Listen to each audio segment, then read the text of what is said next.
Welcome to part 2 on how to solve the 4x4 Rubik's Cube using the Yau method.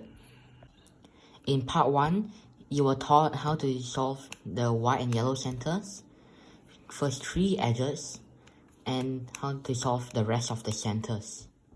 In this video, I'll show you the last 3 steps on the Yau method.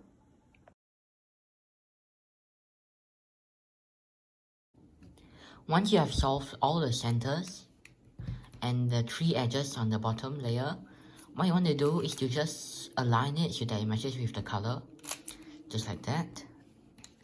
And then you can solve the last edge, which is this and this. If you can remember correctly, how you want to pair them up is to bring them to the front face. Now from here, there are 2 cases. I got the different slices case. So what you want to do from there is just slice it, bring it to the top, undo the slice. The second case you can get is when they're in the same slice. If you can remember correctly, we do the flipping algorithm, which goes like this.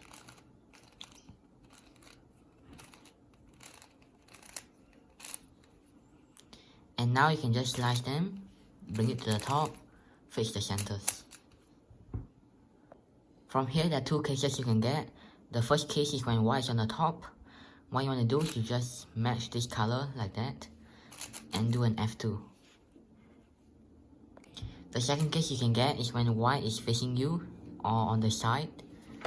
What you want to do from there is you just move this away, bring this down to match with the red center, do an F move to join this to the bottom, and restore this edge.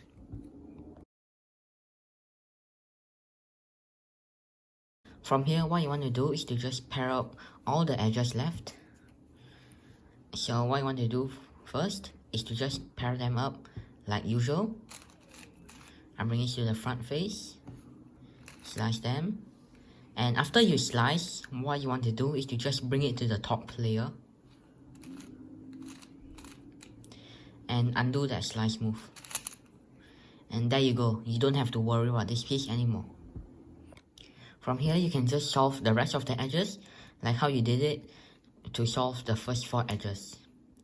I can continue with this and this. It's on the same slice, so I do a flipping algorithm.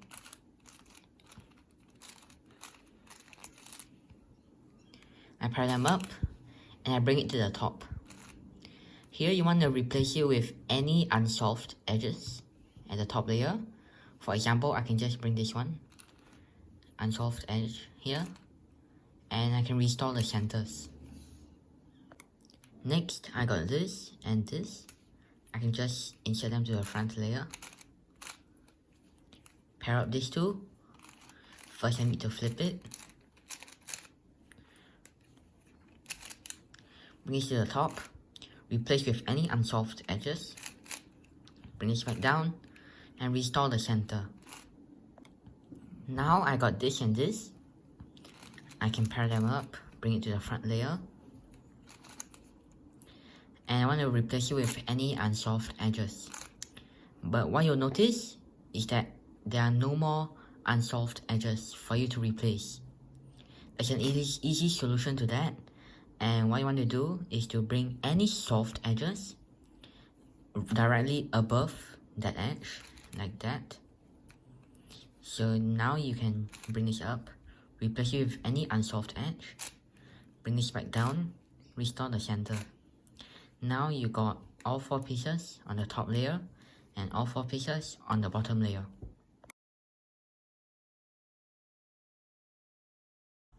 It gets a little bit tricky from here.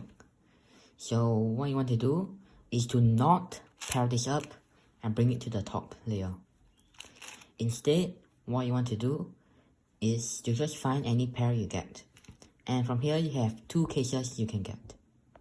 The first case you can get is when the pieces you want to pair up are on different slices. What you want to do is to just turn the back layer so that an unsolved slot is at the top layer. I can just take this, bring it to the top. I slice this up, bring it to the top layer and replace it with this unsolved slot. And undo that slice move. And then you want to undo that backwards move just that you did just now, and you have solved one edge. The second case you can get is when the pieces are on the same slice. What you want to do is to not do the flipping algorithm right away. You want to just slice the layer above these two. For example, if these two pieces on the bottom slice, just slice the top slice. If these two pieces are on the top slice, just slice the bottom slice. Since these two are on the bottom slice, I'll slice the top. Do the flipping algorithm. Undo the slice move at the start, and there you go.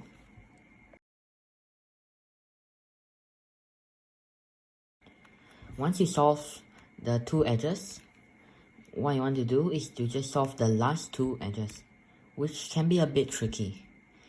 And from here, there's also two cases you can get. The first case is when both of the pairs are on different slices. What you want to do from here is to just do the flipping algorithm, and you get to the second case. The second case is when both pairs are on the same slice, like these two are on the same slice and these two are on the same slice. What you want to do is to just slice the bottom slice like that. Do the flipping algorithm, undo that slice move, and you're done with all the edges.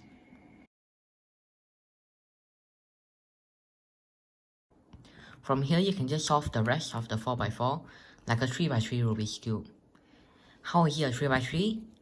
Well, this is a corner, this is an edge, and this is a corner. Similar to a 3x3.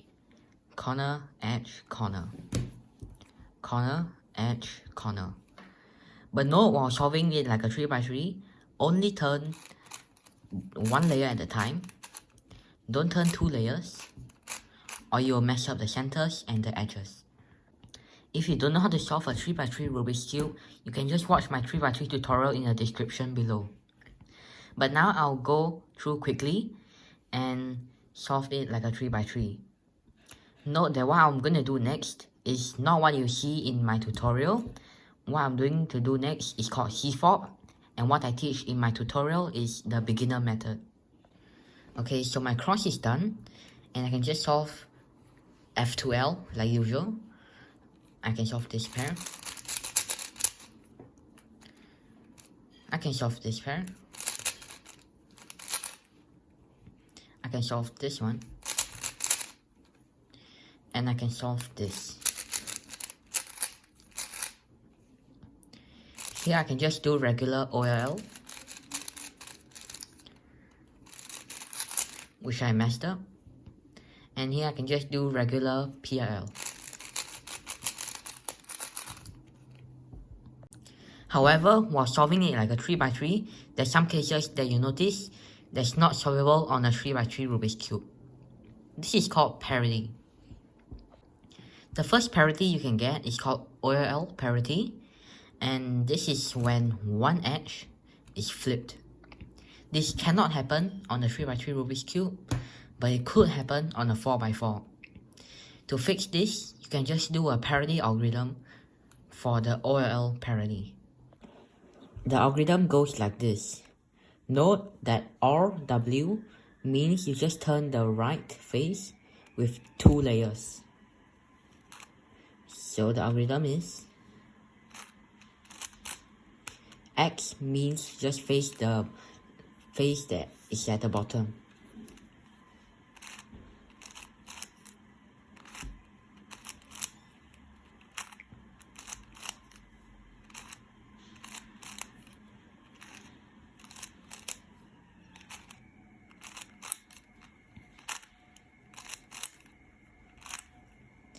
It's quite long, but you can memorize it, and once you memorize it, it will be pretty helpful. The second parity you can get is called Pll Parody. This is not a possible Pll, and if you don't know Pll, I'll show you what I mean.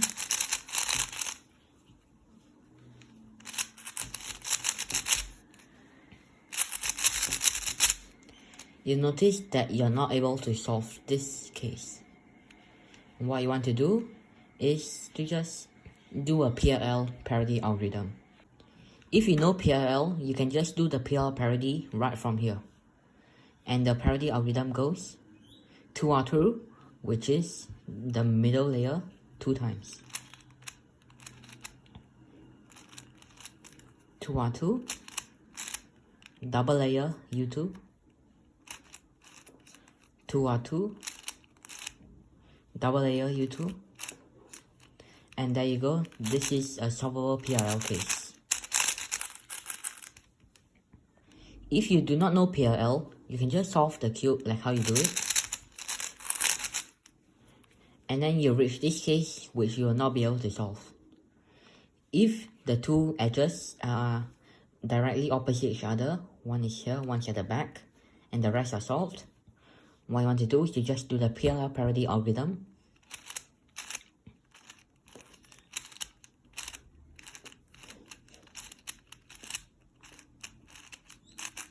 And your cube is solved.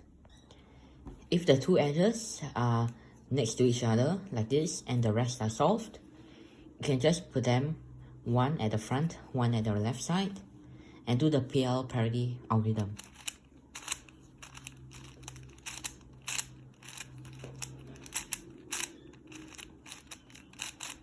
And from here, you'll be able to solve the cube.